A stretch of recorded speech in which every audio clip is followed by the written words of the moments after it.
खूप झालं तुमचं. मग ह्या सगळ्या गोष्टी हे थोतांड कशासाठी करताय? बरं, असं काही नाहीये की जसं गीते साहेब म्हणाले की आता राजकारण गलिच्छ झालेलं आहे. हे मागे शिवसेना प्रमुख म्हणायचे की राजकारण म्हणजे गजकरण नाही, जेवढं खाजवा तेवढी खास सुटते ती. तशी त्यांचं तसं राजकारण गजकरण भाजपने करून ठेवलेलं आहे. खाजवत बसलेत आपले, नुसती खाजवत बसलेत, खाजवा. पण ते राजकारण कसं होतं? जसं आता भास्कररावाचं आहेत ना, मध्ये त्यांचं नाही पटलं, गेले होते राष्ट्रवादीत, परत त्यांना असं वाटलं की अरे नाही, मला परत घरी जायचंय, आले घरी. स्नेहलताई पण, माणिकराव कुठल्या याच्यात होते, संजय, तुम्ही आधी शिवसेनेत होतात. हे पक्षांतर हे समजू शकतो. काँग्रेसने कधी शिवसेनेतली माणसं घेतली, कधी शिवसेनेने काँग्रेसची माणसं घेतली, कधी पवारसाहेबांनी शिवसेना फोडली, छगन भुजबळ तिकडे गेले, हे सगळं चाललं होतं. पण आजपर्यंतच्या इतिहासात ज्या पक्षाने तुम्हाला पंतप्रधान पदाची दिशा दाखवली आणि पंतप्रधान पदाच्या खुर्चीवर बसवलं, तो पक्ष तुम्ही संपवायला निघालात, तो पक्ष तुम्ही चोराच्या हातात द्यायला निघालात. हे राजकारण आजपर्यंत कधीही देशात झालेलं नव्हतं. हे भारतीय जनता पक्षाने केलेलं आहे. का मी पोटतिडकीने बोलू नको? जे मला विचारतात का हो की माझे असं एक बोललं जात होतं की आता नितीश कुमार नंतर उद्धव ठाकरे जाणार. कशासाठी जाणार? मला गेल्या 25-30 वर्षाचा अनुभव चांगला घेतलेला आहे मी यांचा. कधी एकदा यांच्याकडे म्हणजे पाठ वळल्यानंतर वार करायची संधी कधी सोडत नाही. आजपर्यंत कधी भाजपनी सोडली नव्हती.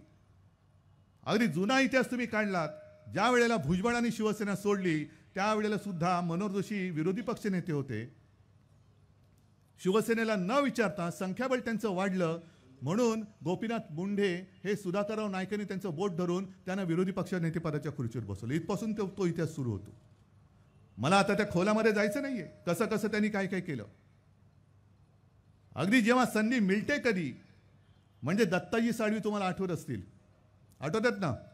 जशी भास्कररावांचा उल्लेख कोकणची तोफ, तशी ती पण एक मुलुख मैदानी तोफ होती. म्हणजे एकदा दत्ताजी बोलायला लागले का असे तोफगोळे सुटायचे. आणि त्यांची 2-3 वाक्य होती. काय होतं, काही वेळेला फार मार्मिक बोलायचे. आणि त्यांनी सांगितलेलं आहे की एक होता शेजारी, तो पडला आजारी. मग तो शेजारी होता, तो विचार काय करतोय की हा मरतोय कधी आणि ह्याचं कपाट मी माझ्या घरात आणतोय कधी. ही अशी अवलाद यांची, भाजपवाल्यांची. जे पक्ष त्यांच्या सोबत राहिले त्यांनाच खतम करायचं.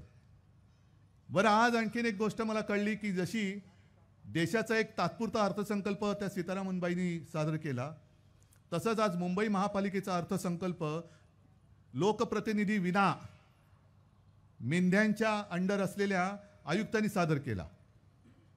आणि एका गोष्टीचा मला आनंद आहे, काही गोष्टी अशा असतात की आपल्या हातामध्ये नसतात. जसं वांद्रे ते वरळी हा जो सी लिंक आहे त्याचं भूमिपूजन मनोहर जोशी मला वाटतं मुख्यमंत्री असताना हिंदू हृदय सम्राटांच्या हस्ते पार पडलं होतं भूमिपूजन. दुर्दैवाने नंतर सरकार गेलं, तो पूर्ण झाला पूल. आणि त्याचं उद्घाटन माझ्या आठवणीप्रमाणे शरद पवार होते, सोनियाबाई होते आणि त्यांच्या हस्ते ते उद्घाटन झालं. त्याचा पुढचा टप्पा जो आहे वरळी ते मरीन ड्राईव्ह, त्याचं भूमिपूजन माझ्या हस्ते झालं. आणि आता उद्घाटनाला पंतप्रधान येत आहेत. म्हटलं एक गोष्ट बरी झाली या निमित्ताने, पंतप्रधानांना आता हे कळेल किंवा जनतेला हे कळेल की उद्धव ठाकरे जे बोलतो ते करून दाखवतो, त्याला साक्षीदार पंतप्रधान आहेत.